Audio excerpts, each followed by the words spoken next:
Okay, so before we start the show, in 1 week... One week? Recording our first ever live show. It's on the 13th of June. That's a week today. Yeah. It's at the Pavilion in Reading. We're going to be trying to weave Who Framed Roger Rabbit into the Tooniverse that we have created, and we'd like your help to do it. So it's £3 a ticket. Starts at 7 o'clock on the 13th of June. Yeah. Come on down, share some theories and queries, watch an awesome movie, get involved. Yeah, and then you get to see us, you get to talk to us. It might be nice. And then, when show 52 rolls around... You'll be on it. We'll be a year old and you'll be on it. Yeah, if you get up and you ask a question, you'll even hear your golden voice on the airways. So, yeah, do that. You can get tickets from kaiju.fm/live, or if you're in the Reading area, from across the bar at the Nag's Head, which is right opposite the venue. Yeah, that's where we are. Get involved.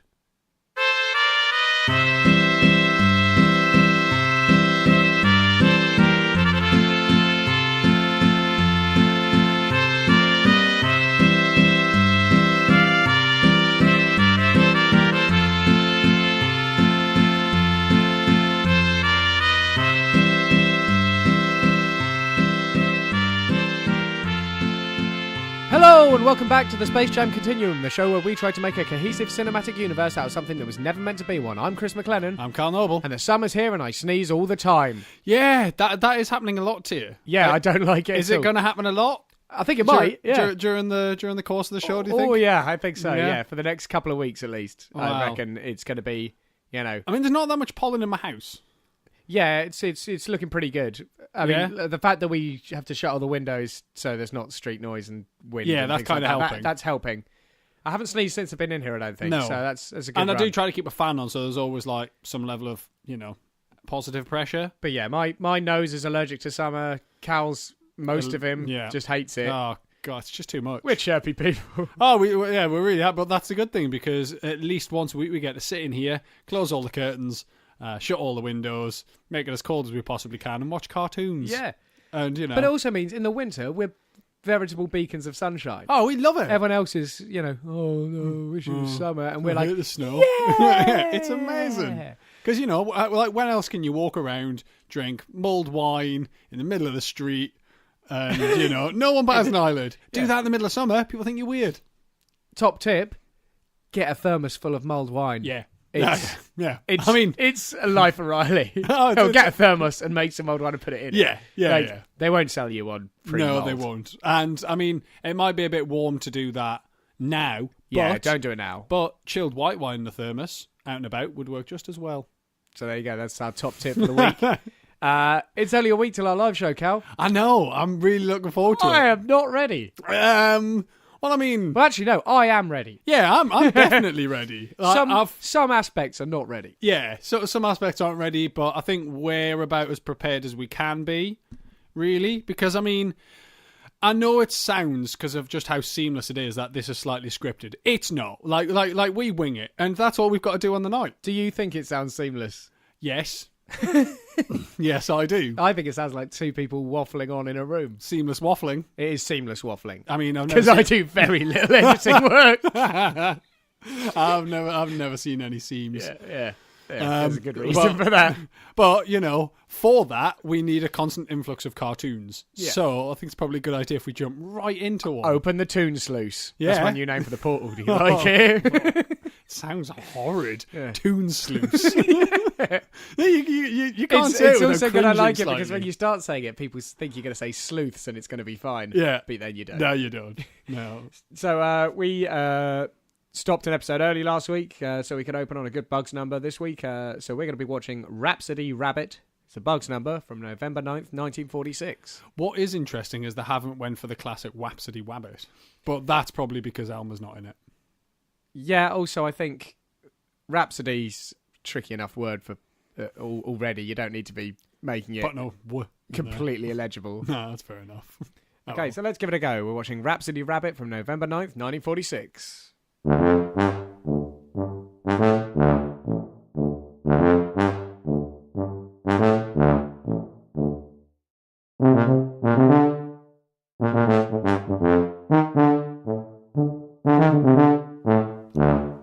How you feeling? He was angry, wasn't he? Yeah, I mean, like, although the sort of situation of this episode didn't allow for that much, like, we must be seeing somewhere at the peak of Darkest Bugs here, right? He starts off with a murder. Like, he was always vain, but, like, he's, like, just has no respect for the life of other things at all at this point, whatever point that may be. It's so strange. Like, I mean, this must be just... Well, I mean, it is post-war, but it must be, like, just after he's got back. He must be suffering from some sort of post-traumatic stress, and, like, he's a concert pianist. Yeah, he's a concert pianist. And I presume he's achieved this level in a sort of Groundhog Day sort of a way. Yeah. In fact, he might have, seen that movie later in time, gone, that's a good idea, come back. Who knows? But yeah, so he's gotten real good at the piano. Yeah. He's a concert pianist. But he's about to start, and there's some coughing in the audience, and, like, it doesn't shut up for a little while. And so he just shoots the guy. He just pulls out a revolver and shoots him. Yeah, and then just sits back down, does his thing. But no one batters an eyelid, though. Well, we can't see their eyelids. No, that's true. They're never shown an eyelid, an audience eyelid. No. We only see 4 eyelids in the course of the episode. That is true. 2 on Bugs, and 2 on a mouse that lives in his piano. And it does live in the piano as well, so I'm guessing that, it must be... It's either the mouse's piano, because it can play, yeah, or it's the piano tuner, although then they would have been an actual fish, not a mouse. So, yeah, I don't know, but I mean, it definitely lives there, and Bugsy goes out of his way to, kill this mouse who's just trying to help. Yeah, the mouse is just doing the tricky jumps for him and stuff. Yeah. Like, Bugs doesn't like it, though. Like, he tries to kill him on many an occasion with traps and dynamite and all kinds. Yeah. He's really angry, though. But through the whole thing, he's really angry. And he's wasting a lot of time, I would say, on his mission as well. Yeah, well, see, what I'm thinking is whether or not... Because, I mean, we saw Bugs on some pretty dark missions throughout the war. Do you think... Because he was obviously working for somebody. And do you think they were aware of his, kind of travel ability? And therefore were making him, like, do and repeat many missions until he got it right. So, it sent him... so it's not just that he did 1 or 2 dark missions. We did bring that up, because when he was in Japan, thousands. like it was like we said it would be like Edge of Tomorrow, or what they call it. There's 2 names for that film: Edge of Tomorrow or Live, Die, Repeat. Yes, and I reckon that's the situation he was putting in the war. Yeah. So not only has he killed those people that we saw him kill, but he's killed most of them time and time again, like over potentially and over thousands and of over. times, and that's gonna mess with you. Yeah. And but now he's just, I don't know. He's definitely not all there at the moment. No.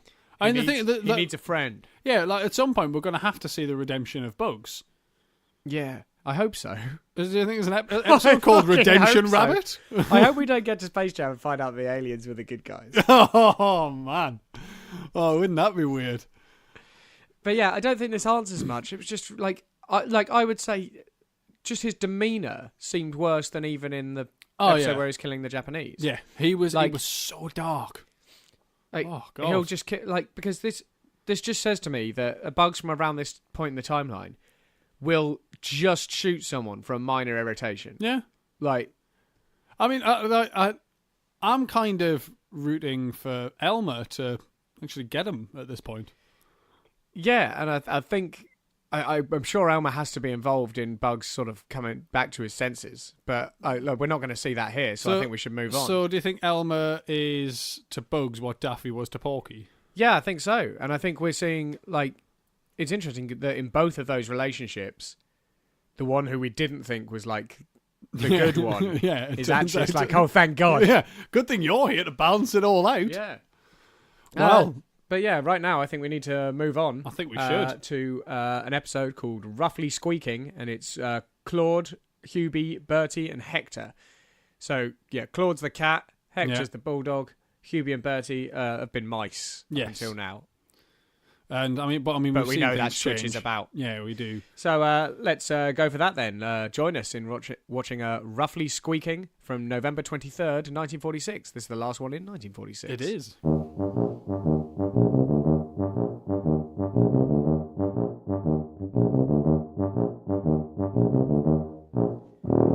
So Claude used to be marketing himself as like a mouse catcher. Yeah. Now he's I don't know, something's happened to Claude. Yeah, I mean, we've never heard him speak before, I don't think. I think that's why his voice was weird. Yeah, I think he must have taken a knock to the head or something, because he's definitely forgot pretty much everything that's happened.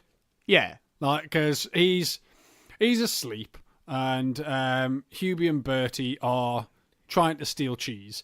They accidentally walk it straight into Claude's mouth as he's snoring, I guess. And then, that obviously wakes Claude up, because having a large wheel of cheese shoved into your face probably would. Yeah, we'll try it later. Yeah, next time I'm asleep, just come and cram a load of, I don't know, whatever cheese it was, some sort of Swiss cheese. Yeah. Wheel of Swiss cheese into my mouth, see if I wake up. And, yeah, they try to convince Claude, and manage to convince him, that he's not just a cat, he is a lion. He is a big cat. And he's like, no, I'm not a lion. So they shave him. Yeah. They do his hair a bit. They leave him like a little tuft on the top. Yeah. And then they put it looks like some sort of mop, or... I think it's like a mop head. Like, because I've definitely seen those, it's circular ones with a hole in the middle. I don't know what a and they function. just pop it on to go, there's your mane. And he's buying this straight up. And they send him out to get a moose. They put some it's because twigs on the head of a dog. I think that's because it's the singular of mice, according to Hubie and Bertie. They're like, because Claude's like, I still fancy eating a mouse, and that. No, that's not it. You want a moose. That's the singular of mice. I mean, I'm glad that it's definitely framed as a trick, because trying to weave in the fact that mice are baby elephants. Yeah. But if there's only one of them, a moose is a baby elephant.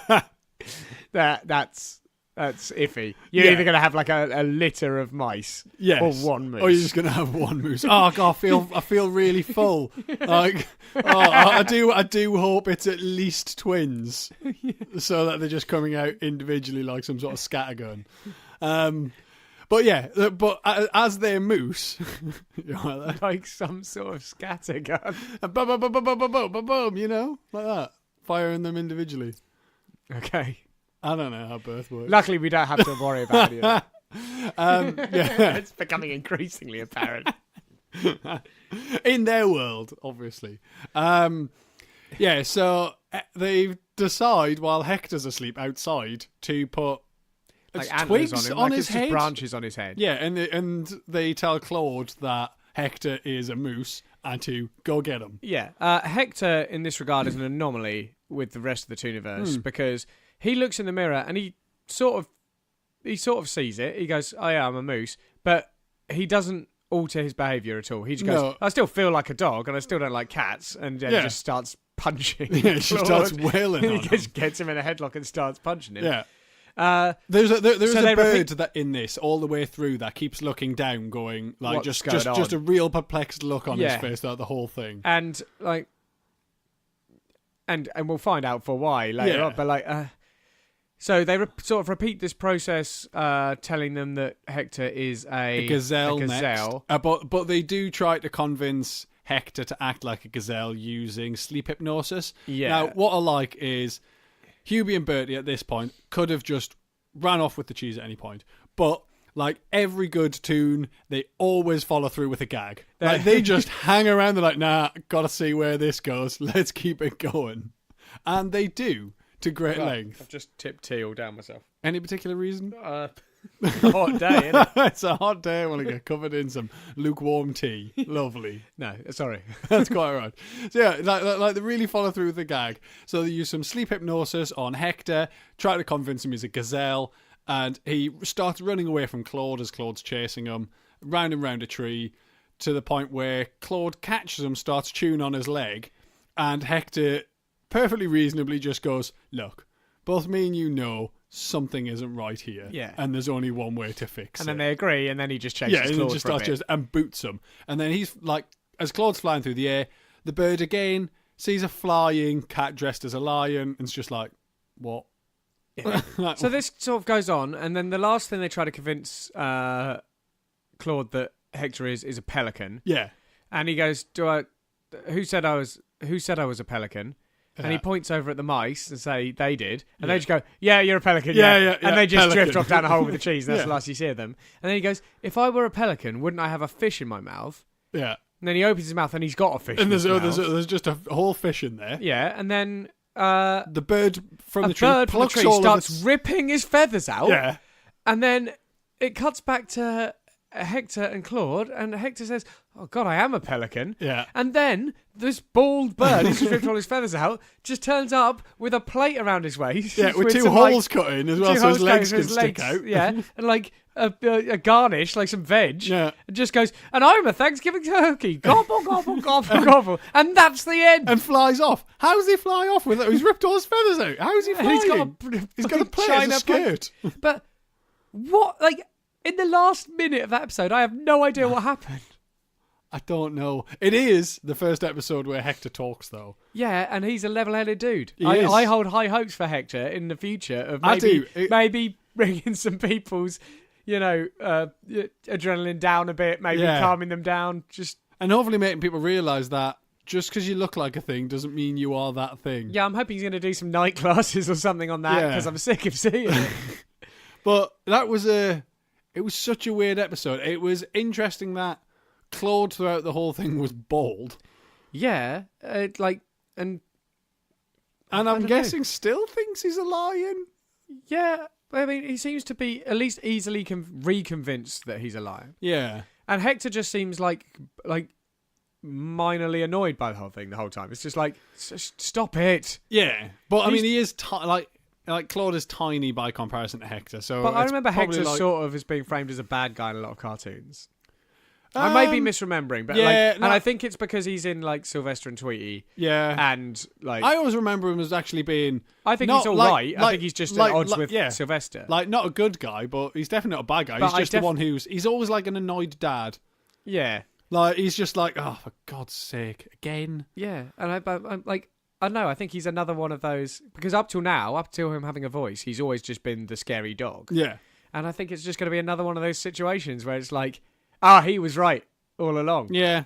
What's interesting Much though, like is, Elmer and Daffy. is we haven't seen his moment, so we either have to assume that he'd already had it before we ever met him, or that he's had it off screen. I think that he has had it off screen. Yeah. And him pretending just to be a dog is an easy way for him to not get involved with any of this nonsense. Yeah. And then this one was just too far, and he was just like, I'm just wondering what stressed him out. Because the thing is it could have been like, because you don't see him stressed out in this, but maybe he's got a very low stress threshold, but a really good way of coping with stress. So it could have been a very minor annoyance. he's Stressed him out. always stressed. Yeah. But he copes with it. So really he's well. kind of like the Hulk. Like his secret is he's always angry. Would you say the Hulk copes with his stress really well? No, but because I would say it's Hulk levels it's city. Bruce Banner's way of dealing. Like he's always angry. That's how he learns to deal with. Yeah. Like the Hulk is just because he's always angry. Yeah. So like maybe Claude's always stressed. So he's just like, right, I'm permanently stressed, and that's just him. That's just his level. So I don't know. Like whatever kicked him over for his moment must have been very small. Yeah. But yeah, I don't know that this answers a lot, but I'm glad to see Hector getting involved as a as a character now. Yes. Um, Hubie and Bertie were rocking it throughout the whole thing, though. have they had voices before? Because I remember them in the first Claude episode, just sort of pointing at stuff. Yeah, I don't think they did really. I think I don't think anyone in this cartoon had spoken before. No, but like those guys were pretty. Like, they were pretty relaxed about the whole thing. They weren't really that scared of Claude. But there again, when he's so easy to manipulate. Yeah, who would be? But they have met him before and were kind of scared of him. So I'm thinking they've done something. So now they're like, yeah, it's Claude. It's that hypnosis book. Yeah. Well, they're definitely rocking some sleep hypnosis anyway. Yeah. Shall we move on into That's 1947? that's the end of 1946. Goodbye. So timed this pretty well because Who Framed Roger Rabbit's set in 1947. It is. So, odd how that happened. it's worked out. I thought we might have whiffed it because we started doing fewer episodes per episode. Professionals, mate. Nailed it. Right, so we're moving on to a cartoon called One Meat Brawl. It stars Barnyard and Porky. Barnyard, I think, is a dog. Yeah, Barnyard dog. Dog. So we're watching One Meat Brawl from January the 18th, 1947. Oh, bloody hell.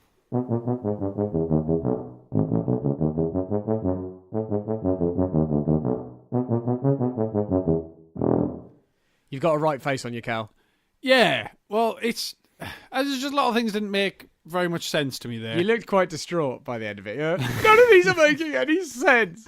Well, so we've got a groundhog that is he's named in the episode, but he's not a named character on our list, which means we're never going to see him again. No, he's gone. So I'm thinking, goodbye, Grover Groundhog. Yeah, I'm thinking that he potentially lives in his own Groundhog Day.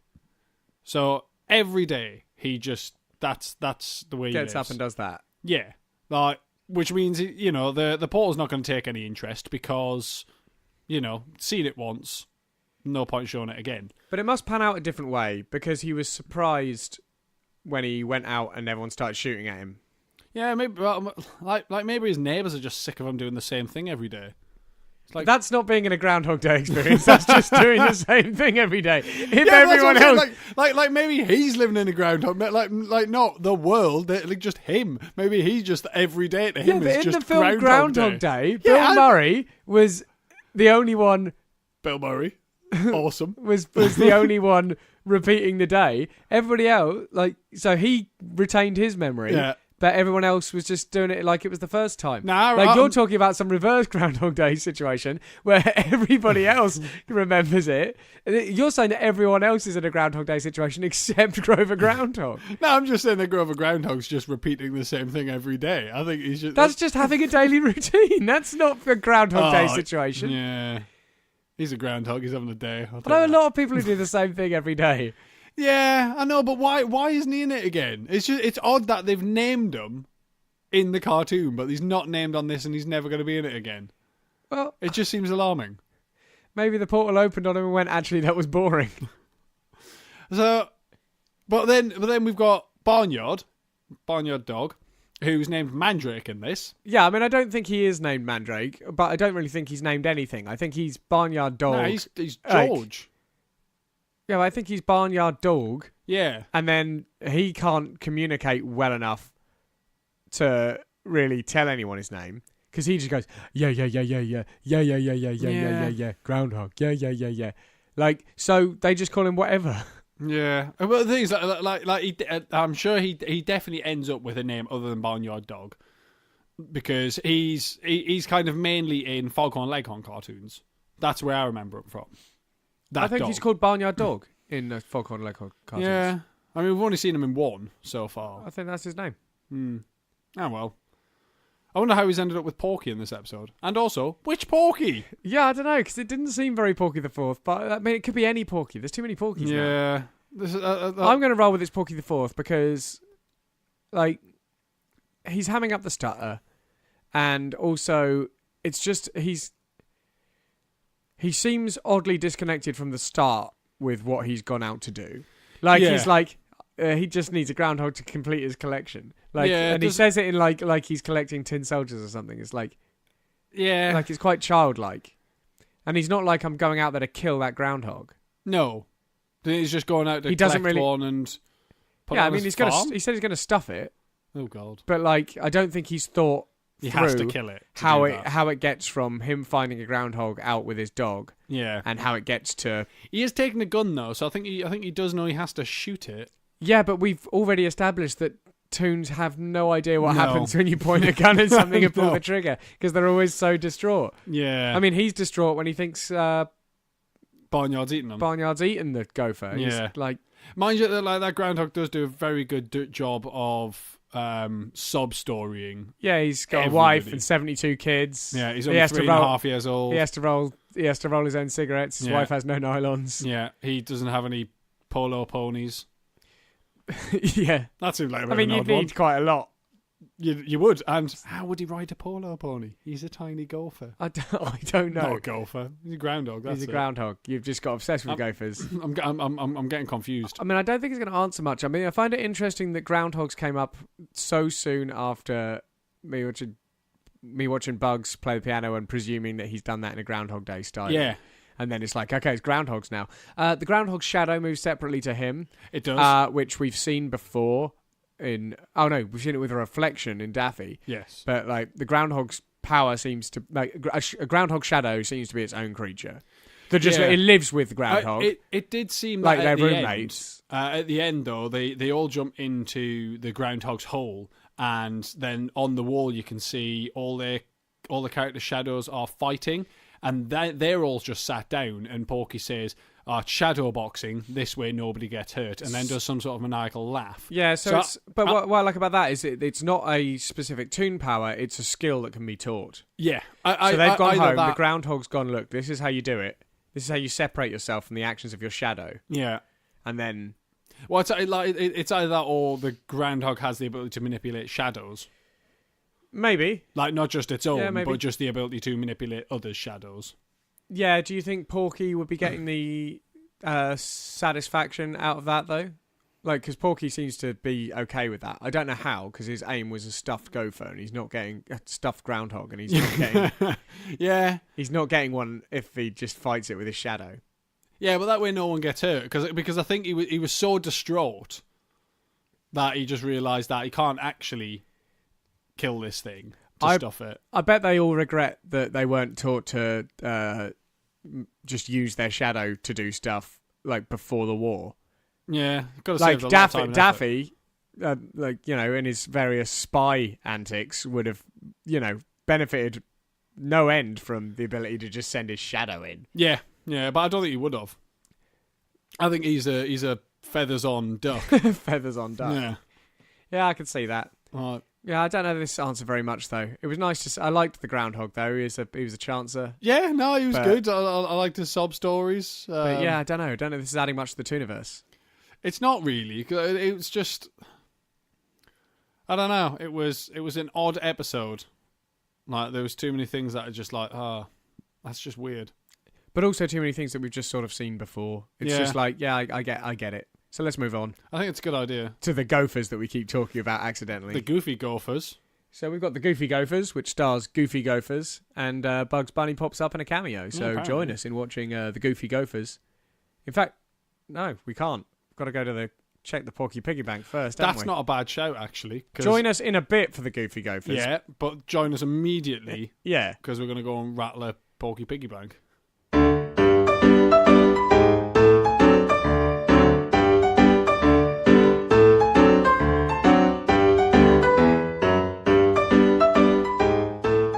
Okay, so first up, thank you all so much for listening to the show. It's good to know we're not alone. Yeah, it is doing this, especially on weeks like this where nothing makes sense. Yeah. So we do the show for free. That's not going to stop. Don't you worry about that. It will always be that way. But there are some things you could do to help us out if you enjoy the show. First up, please, if you listen on iTunes or anything with a review system, but iTunes is the big one, please leave us a review. Yeah, because it really helps our visibility. You taking a minute out to just write us a quick review would help us no end. Well, that's it. As soon as we get reviews, we end up with a rating, and then we become much more visible on iTunes, and that gets more people listening. Absolutely, which means more people to talk to about it. Exactly. Other than that, we're doing a live show in 1 week's time. 1 week. And it's in Reading at the Pavilion. We're going to be showing Who Framed Roger Rabbit and weaving that into the intricacies and nuances of the Tooniverse. And we'd like your help to do that. Tickets are £3. You can get them at kaiju.fm/live, or if you're in the Reading area, over the bar at the Nag's Head, which is opposite the venue. So that's on June 13th at 7 o'clock. Tickets are £3. Get them from one of those two places. Yeah. Yeah, I think they're going to be available on the door. They will be available on the door. They will probably be a little bit more expensive. Yeah, we advise getting them ahead of time. Yeah. Apart from that, there's a Patreon for kaiju.fm, which is the network we're a part of. Yeah. So if you go over to kaiju.fm and click support us, you can see the various pledge levels there. For as little as $1 a month, you again could really, really help us out. That's less than 25 cents an episode, even if you only listen to us. And it's surprising how far that goes as well for us. So at least yeah, it just how means much it helps out. The various hosting and things like that isn't eating away at our Porky Piggy Bank. But other than that, just tell people, because you know, word of mouth is how people are going to find out about it. And if you like it, chances are some people will like it as well. Yeah. So yeah, please tell people about it. Otherwise, if you can get little words tattooed on your eyelids and just go and blink at people with the Space Jam Continuum written on your eyelids. Yeah, I mean it's long for just the eyelids. Get big eyelids.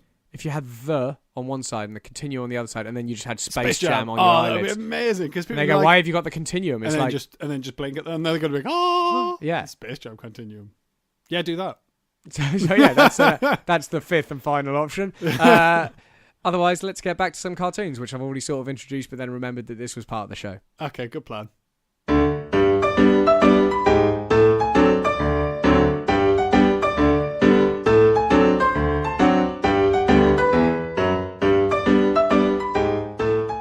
Okay, now let's watch Goofy Gophers from, where is it? January 25th, 1947. Thanks, Cal. You're welcome.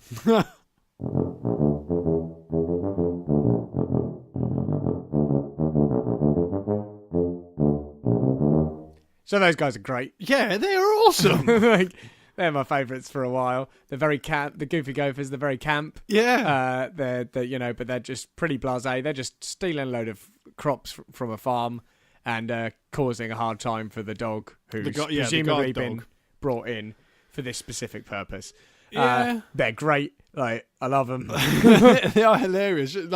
Just that their back and forth is just brilliant. They're so polite. Yeah. May I? Yeah. Oh, please do. Yeah, they are brilliant. It's like Frasier and Niles. Yes. Yeah. I mean, that's the level it's at. Oh, that is amazing. It was really fun. I even liked the dog, but I mean the dog's not named in that. But I thought he was brilliant because he was literally on guard. Like he had a guard post, and he was quite professional in his demeanour to it. It's like he did keep falling asleep every so often though. Yeah, which is but how it's it started and ended. But he actually wants to do the job properly. Yeah. Like it's a demeanour we haven't seen in a lot of the dogs in the universe. Like certainly not the dogs who sleep in a kennel rather than running businesses in the city. Yes, yeah. He was a professional guard dog. That was what he did. And he was just like, right, got to stop the Gophers, and he was trying to find various different ways of doing it. Now, there are a few things I've noticed about the Tooniverse post-war, which I'm pretty sure weren't the case here post-war. Okay. They seem very laissez-faire about what people have taken home from war. In our world, I can picture people maybe taking the revolver or something like that, being allowed to take that. Here, they've definitely, the Gophers definitely have a grenade. Just about see it. I could just about see that being a thing, but it's unlikely. A grenade's not readily available. What, day to day? Well, yeah. I don't think they are. Only in GTA. Yeah, I know, but like in the Tooniverse, people readily just get sticks of dynamite. There's sticks of dynamite. Regularly just got guns kicking about. But sticks of dynamite are used as part of mining for other things. Yeah. No one's putting a load of fragmentation grenades down a pit. No, that's a good point. But the thing that made me bring it up is they've got an anti-aircraft station. Yes. But I mean, that's... I don't know if that's just been brought home from the war, whether or not that was just left over from the war. Maybe that farm already had that as a staging point. But basically, through all the antics and chases in this episode, it winds up with them putting the dog into the chute for this missile site, and then firing him into the moon, which breaks into 4 pieces, which is going to cause them some problems. Yeah, but it was at this point that the Gophers are like, right, that's the dog gone, it's all ours now. And then it switches and Bugs Bunny's there with a massive pile of eaten carrots going, no, I wouldn't say that. I'm thinking the reason Bugs turns up is, one, they impersonated him and he doesn't like that. They're lucky they didn't get shot. You reckon he doesn't like that? I reckon he doesn't like that, but I'm thinking he's there to fix the moon. Because he's like, well, this is an issue. Best solve that. I could kind of see it also if he's come back in time to fix the moon. He's like, just one day he was doing some business elsewhere and the moon just went. And he's like, oh. He's like, well, best solve put that on the to-do. Yes. So, like, what's interesting is he didn't come back to stop them putting the dog on and destroying the moon. He's come back to fix it. As to how he's going to achieve that, I don't know. I don't know how accurate. I don't know if his time traveling abilities like increase in accuracy as time goes on though. Like as in his timeline goes on. Yeah. So like he might still just be like, I've come back but a little early. Yeah, or a bit late. Like in that that JFK assassination thing where the guy's got to stop the JFK assassination but he goes back like 3 years too early. Yes. And has to live all the way up to it and then stop it. Yeah. Can't remember what it's called. I can't remember off the top of my head. It's just a date, and I can't remember what that date is. Yeah. So, is it not the date JFK was shot, or maybe? Well, I was trying to remember if it was 3 years beforehand. Yeah, it could have been. Yeah, I can't remember. Who knows? It's an okay show. Give it a go. Yeah. But I'm thinking that's possibly why Bugs was there anyway, was to try and fix the moon. Yeah, I can see that. I also wondered that's going to cause some issues. I also wondered if he'd. Because a lot of their antics are very Bugs-esque. I wondered if he'd come back and started teaching them some stuff, maybe as prospective basketball players. Yeah, potentially. Because they seem to know him. They impersonate him earlier on, and like it might just be because it's like he's their sort of teacher. Idol. No, it could just be that they look up to him. It's like, ooh. But then does seem to be a celebrity in the Tooniverse. So he does, yeah. So, yeah, I like... Again, not a lot. No, the dog's a master puppeteer, which we've seen before. Yes. And like, unfortunately, the fact that we've seen it before does lead me to believe that he killed at least one lady gopher, and fashioned a hideous puppet out of it. Oh God. That's a good point. Possibly, taught by whatever dog the spirit of Red Hot Rider is currently, piloting. I don't think it is. He's a bit too together. Yeah, he was a bit too together, and he had a very good sense of duty. Because I definitely did think that as soon as the puppet came out, I was like, oh, is this him? Because we haven't seen him in a while. No, we haven't actually. But I don't know, his demeanor was very different. Yeah, like there was something he probably wrong. would have been named as well. Yeah, but I think we've got to be on a lookout here because there's like. This lists Willoughby, and we know we're not really dealing with Willoughby anymore. Yeah, that's a good point. We know we're dealing with the spirit of Red Hot Rider. Yeah. And so I think we've got to be, pretty vigilant looking for Red Hot Rider. Yeah. Yeah. Because also don't forget his eventual purpose is to possess a human. Yeah. Yeah, that is so, true. we've got to look for him outside of dogs. Got to look for that demeanor. Well... hopefully we're not going to find him by his puppeteering escapades. Hopefully some not. Dark episodes. Because otherwise there's going to be some horrible stuff going on. I don't really want to see that again. No. Do you know what else I don't want to see? And luckily we don't have to. The next episode's called The Gay Antis. And I just can't imagine in this era that being something we'd want to watch. I think in this era that'll be insensitive. Potentially. Luckily we don't have to do it. No, that is true. We can move right on because there's no proper characters in it. So the next one and the final one for this week is called Sentimental Over You. But what they've done, Cal, is they put a C in after the S in sentimental to make it the word scent. Oh. And as I'm sure you can probably imagine, that's because this is a Pepe Le Pew episode. Oh, he's back. He's back in. He's back. Is he really Pepe Le Pew occasionally manifesting as Michael? Is he really Michael occasionally manifesting as Pepe Le Pew? We don't know. All we know is he's got a wife and kids under the name Michael, and he's a smelly French skunk. Or vice versa. Let's watch it. Let's watch Sentimental Over You from March 8th, 1947. Go on then.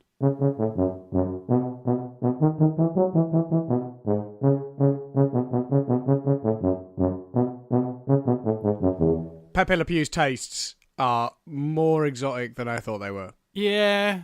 See, the main thing I took away, there was that, but he's the serial killer of the cartoon world. He is relentless. Yeah. and he never runs. He bounds along, walks along. He's always going a hell of a lot slower than everything else, and he always manages to catch up. Well, actually, no. He occasionally runs. The first time he sees a lady, he'll go, pew! But then from then on, it's just that bring, that tune, and him just really slowly, just sort of bounding along. But what got me in this episode is that the previous, the first Pepé Le Pew episode we saw, he was pursuing a cat that looked like a skunk. Yes.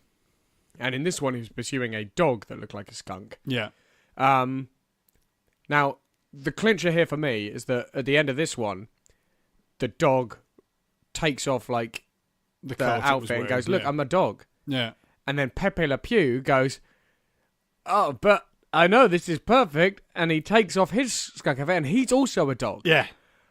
So he knew he was pursuing a dog. Yeah. It's not like he thought it was a skunk. And it's that he wants to explore, sexual relationships with other species. Yeah. But he just finds them a bit more attractive for they do have some skunk-like traits. Yes. I mean, obviously he wasn't a dog. Like, they got in a passionate embrace and then over the shoulder he just quickly takes his dog mask off, gives you a wink, puts it back on. But, I presume his wife is a skunk. Yeah. It does make me presume even more that Michael is his real personality. And he just doesn't like skunks. Maybe no, he's I think just he likes sick. skunks. He just wants to try some stuff out. Yeah. Anything at all. Well, yeah. He's such an interesting character because he's he puts a lot of pressure on. He doesn't take no for an answer. He tries everything. He goes, okay, I'll play hard to get. And then I'll play easy to get. I love the way he played hard to get. He basically ran alongside the dog as running away going, I'm playing hard to get. You cannot have me. And you're just like, I do not run after you. I run before you. Yeah, that is not playing hard to get, like, at all. But I just love the idea of, like, if you're going out and you're trying to, find a relationship or just find, a partner for the evening, just turn up to someone and go, by the way, I'm playing hard to get, so, I won't be chasing you around this evening. Playing hard to get. Here I am. And then it's like, well, okay, that's not working. Well, if you need anything, I'm right here. Just gives a whistle. Easy now, easy to get here. I just like the boldness of it. But also, he loves everything. Like, he loves if they're interested. He loves if they're not interested. Yeah. He loves if they're violent. He loves if they're, it just loves everything. Yeah, because the dog in this one whistles, hides behind a tree, and then as he comes around the tree, slams him with a baseball bat and snaps it over his head. And he just goes, he just sees that as like, oh, this one's got... Yeah, she's feisty. She's got some spunk. He loves it. But, yeah, I genuinely believe at this point that Michael's his real personality. Yeah, no, I think you're right. But, he just has a hankering to experiment. Like, Pepe is his hound dog name. That's what it is. And right now, he'll go for anything he hasn't had before. Yeah. So do you think he's got, like, a checkbook? Yeah. He's just like... I reckon like one of those I Spy books with the Michelin Man on the or like a front. train spotter. Yeah. I reckon he's got one of them, but it's just all animals. Yeah. And he doesn't seem to be that bothered about gender, because I'm fairly certain in the first one it was a male cat. I can't remember, but it could have been, yeah. Yeah, I'm fairly certain we spoke about it being a male cat. So I think he's sexually curious. And he's going for it. Well, he is going for it. His wife, maybe she is as well. I don't know, because she seemed annoyed that he was out and about, pursuing it. I don't think it's a consenting... I know, but the thing is, like maybe she's annoyed because he had other things to do, and he chose to be doing that instead. I used to think he needed the tax return or something. Yeah, or the dinner needed making, like it was his night to make the dinner because it was her turn to go out, and he was like, "Nah, I'm off." Oh, maybe. Yeah, it's a possibility. So I'm because we've all we've seen is she was annoyed. She wasn't, because she just said, "Put that cat down." She wasn't annoyed. Yeah, that he was actually like, "What are you cheating. doing?" It was like, "Put the cat down." Yeah, like, let's go. He was she was annoyed for something else. Yeah. The fact that he wasn't at home, not the fact that he was out with another That's lady an interesting or gentleman. Point. So I'm thinking they are in that sort of relationship, but he's still got duties at home. He's got kids. He's got things he needs to do. Maybe, or maybe they're not in that kind of relationship necessarily. Maybe they're married, divorced, and he's meant to have the kids. So it was his weekend for the kids or his night for them. Right. and he's gone, I can't take the kids. I've Yeah, got other commitments and anything. And sorry, I'm doing anything else. Yeah, literally doing anything else, or Yeah. at least trying to. Yeah. So yeah, maybe that's why she was annoyed. Yeah, I reckon that works for me. Yeah, that seems more. So Pepé Le Pew's name is Michael. Yeah. He's a divorcee. Yeah, he's with kids. I reckon recently back on the market, as it were. Yeah, he reinvented himself as Pepe. He's given himself a French accent. Yeah, I think when he's that's- he's Michael when he's got the kids. Yeah, But like any time he hasn't got the kids, Pepe. he's on the game and he's Pepé Le Pew. yeah. Well, There we go. there we go. That's, That's at least we got Pepe solved. At least we settled something this episode because it was a difficult one. God. That was a difficult one Yeah. because Like, I didn't think we were going to add. I didn't think we were going to confirm anything. that was yeah. yeah, No, that is a relief Okay, so we'll be calling Pepe Michael from now on. from now on. Michael, aka Pepé Le Pew. I want to know his surname. I want to know his regular surname. Yeah. I hope it's really boring. Because I like the idea he's going through sort of a midlife crisis. Yeah. And he's had to reinvent himself and he's just overdone it a bit. Yeah. Yeah. No, that's good. I like it. There you go. Right, so that's that. So in 1 week's time is the live show. It won't be airing in a week's time. It will be airing a few weeks after that for our first birthday. But please, if you want to support the show, please come down to the live show if you're in the vicinity. We would love to see you all there. So that's on June 13th. It's at 7 o'clock at the Pavilion in Reading. Tickets are £3 if you get them at kaiju.fm/live or over the bar at the Nag's Head. Yeah. Otherwise, you will be able to get them on the door. They might be a little bit more expensive. Might be. Not a lot, though. No. It'll still be dirt cheap. It's still going to be a good fun show. evening. So, get in amongst it. Yeah. Otherwise, we'll catch you on the next show. Yeah. Bye!